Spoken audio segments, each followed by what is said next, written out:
عالمی سطح کی ایک مشہور فکشن نگار ہیں. آپ کی خدمات کی فہرست کافی طویل ہے. اب تک 5 افسانوی مجموعے منظر عام پر آ چکے ہیں. ادب اطفال پر بھی آپ کی 3 کتابیں ہیں. ناول نازش جنوں، دوسرا ناول مارے سیاہ جو کہ ابھی زیر طبع ہے، خود نوشت یادیں رفتگاں، خاکے، شجر سائیدار، سوانح دیداور وغیرہ کتابیں ہیں. ابھی گزشتہ دنوں آپ کی ایک کتاب منظر عام پر آئی جو بہت اہم ہے، لفظوں کے پیچھے چھپی تہذیب، جس کا بھی رخشندہ میم ذکر کر رہی تھیں. یہ ایک تہذیبی فرہنگ ہے. آپ کی بہت سی اہم خدمات ہیں. وقت کم ہے، کسی نشست میں آپ کی خدمت پر خصوصی طور پر گفتگو کریں گے. شکریہ. میم آئیے.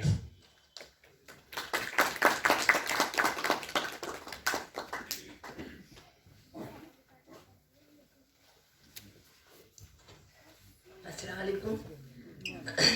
بہت اچھی باتیں ناول کے حوالے سے ہو چکی ہیں، اور اب میں سوچ رہی ہوں کہ میں نیا کیا کہوں، کیونکہ خاص طور پہ ابے صاحب نے تو واقعی بہت اچھا کہا، اور رخشندہ نے صرف اس لیے نہیں کہ میری دوست ہیں، وہ تو واقعی بہت اچھا بولتی ہیں. تو کچھ چیزیں میں نے بھی نوٹ کی تھی، کیونکہ آپ کو معلوم ہے کہ آج کل یادداشت سبھی کی کمزور ہے، اور ہم لوگ تو اب اس اسٹیج پہ ہیں کہ اگر کمزور ہے تو وہ جائز ہے، تو اس لیے تھوڑا سا مجھے بھی نوٹ کرنا پڑا. تو سب سے پہلے تو میں ذاکر فیضی صاحب کو مبارکباد دیتی ہوں کہ واقعی انہوں نے ایک بہت ہی عمدہ ناول لکھا. میں سپرلیٹو ڈگری استعمال نہیں کرتی ہوں، اس لیے بہترین نہیں کہوں گی. ابھی انشاءاللہ ان کے لیے بہت راستے ہموار ہیں، اور وہ آگے اور بہترین لکھیں گے، لیکن بہت عمدہ اور بہت ہی نئے قسم کا، نئے موضوع پر لکھا. اب جہاں تک ناول کا تعلق ہے، مطلب ایک دور ہوا کرتا تھا ہمارے، میرا خیال ہے کہ زمانے میں، جو میں اپنا زمانہ کہوں گی، یار یہ زمانہ ہمارا نہیں ہے، تو اس میں یہ تھا کہ بھائی ناول تو اب مرتا جا رہا ہے، کیونکہ اب اس جدید دور میں جہاں پہ صنعتی ترقی اور انفارمیشن ٹیکنالوجی، اس میں لوگوں کے پاس ٹائم نہیں ہے، اس لیے افسانے لکھے جا رہے ہیں. لیکن اگر پیچھے مڑ کے دیکھیں تو پتہ چلتا ہے کہ اتنے ناول لکھے گئے، اور تقریباً ہر افسانہ نگار نے ترقی پسند تحریک سے لے کے اور آج تک 1-2 ناول ضرور لکھ لیے. اور 21ویں صدی تو شاید ایسا لگتا ہے کہ ایک ناول اور افسانوی مجموعوں کے طباعت کا ایک بہاؤ سا ہے. بہت ناول لکھے جا رہے ہیں، لیکن ایسے ناول کم لکھے جا رہے ہیں جیسا کہ ذاکر فیضی نے لکھا. تو اس کے لیے میں خاص طور پہ ان کو مبارکباد دیتی ہوں. اور ذاکر فیضی کا یہ ناول تو پہلا ہی ہے، لیکن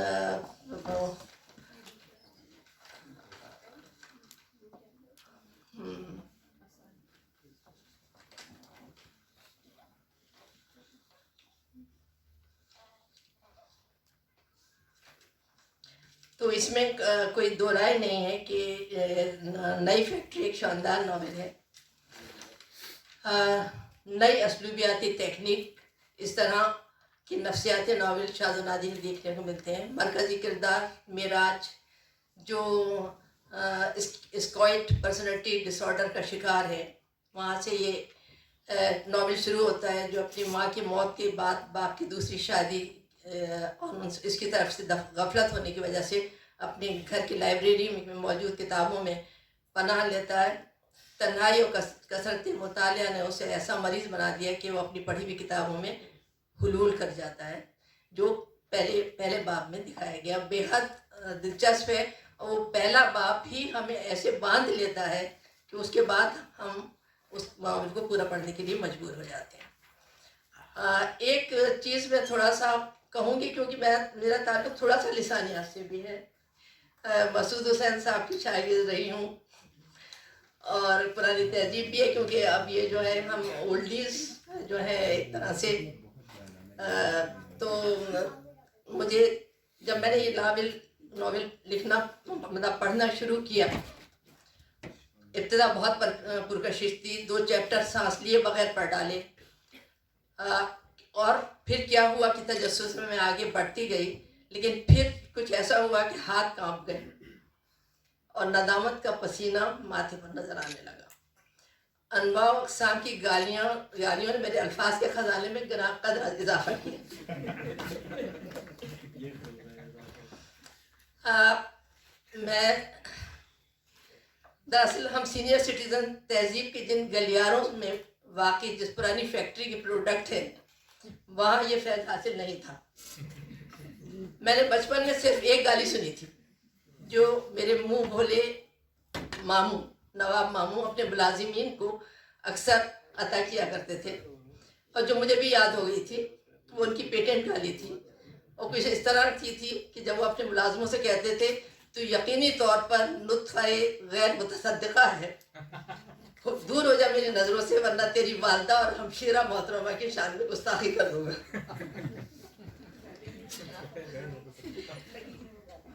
یہ گالی مجھے اتنی اچھی لگتی تھی کہ ایک دن میں نے والدہ سے اس کا مطلب پوچھا, وہ گھبرا گئیں اور انہوں نے کہا اس کا مطلب ہے نکما جو کام چور. تو کچھ دن کی چھٹی کے بعد جب مالک آیا پودے سوکھ رہے تھے تو میں نے جا کے اس سے یہی گالی اس کو سنا دی, اور اس کے بعد اتنی ڈانٹ پڑی اور ماموں کے یہاں جانا بند ہو گیا. تو بہرحال لیکن یہ تو خیر ایک کہنا چاہیے کہ ایک واقعہ مترجہ تھا جس کا تعلق بہرحال اس سے نہیں ہے. مطلب کہنے کا یہ ہے کہ حقیقت یہ ہے کہ مکالمے ہمیشہ کردار کے سوشل اسٹیٹس کے مطابق ہونے چاہیے, تبھی کردار کی سچی تصویر کشی ہوتی ہے. اس کی شخصیت, ذہنیت اور ماحول سے آگاہی ہوتی ہے. ظاہر ہے کہ ڈھابوں پر برتن صاف کرنے والوں, موٹر گیریج اور کارخانوں میں کام کرنے والے, رکشہ چلانے والے اور چھوٹے جرائم پیشہ افراد میں اٹھنے بیٹھنے والی کردار نواب ماموں والی گالیاں نہیں دے سکتے.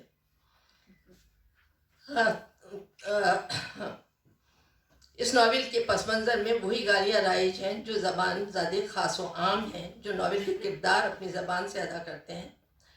بس میرا ایک بزرگانہ مشورہ ہے کہ جب اس کتاب کا دوسرا ایڈیشن شائع ہو تو اس گالی کا ایک لفظ لکھ کے آگے ڈیش ڈیش کر دیا جائے تاکہ نئی نسل اس سے جہاں تک ہو سکے محفوظ رہے تو زیادہ اچھا ہے.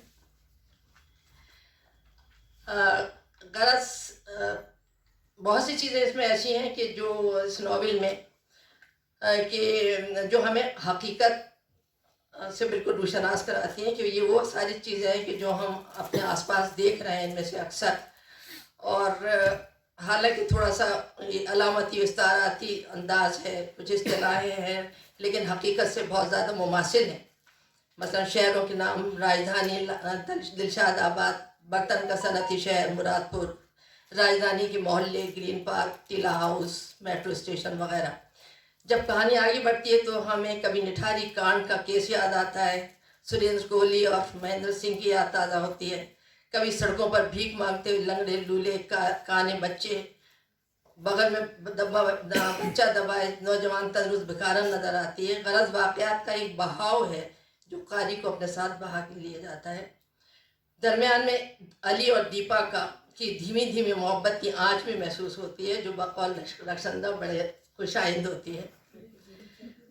کہانی کیسی ہو, اس کا انجام کیسا ہو, اس میں کیا واقعات بیان کیے جائیں کیا نہ کیے جائیں, میں یہ مانتی ہوں کہ یہ پورا اس پر مصنف کا حق ہوتا ہے. اس لیے میں کسی بھی چیز کے لیے یہ نہیں کہوں گی کہ یہ ہونا چاہیے تھا اور یہ نہیں ہوا. انہوں نے جو لکھا ڈوب کے لکھا اور اپنے دل سے لکھا, اور آنے والی کم سے کم ناول نگاروں کے لیے ایک مثال قائم کی کہ جو صرف عشق و محبت والی داستانوں کو چھوڑ کے کچھ ایسا لکھیں کہ جو واقعی نئی نسل کے لیے, کیونکہ یہ خود بھی نئی نسل کے نمائندہ ہیں, کہ نئی نسل کو کہ چشم کشائی یا آنکھ کھولنے کا باعث ہو. تو انجام مجھے بھی تھوڑا سا دکھ دے گیا, لیکن یہ میں اس کے اوپر کوئی ٹپڑی بقول ہندی والوں کی نہیں کروں گی کیونکہ یہ آپ کا حق تھا اور آپ نے جو لکھا تو ظاہر ہے جو آپ کو محسوس ہوا وہ لکھا. بہرحال میں بہت بہت مبارکباد دیتی ہوں, اور آئندہ آپ کے لیے دعا ہے اللہ کرے زور قلم اور زیادہ, اور آپ آنے والے زمانے میں شاہکار تخلیق کریں.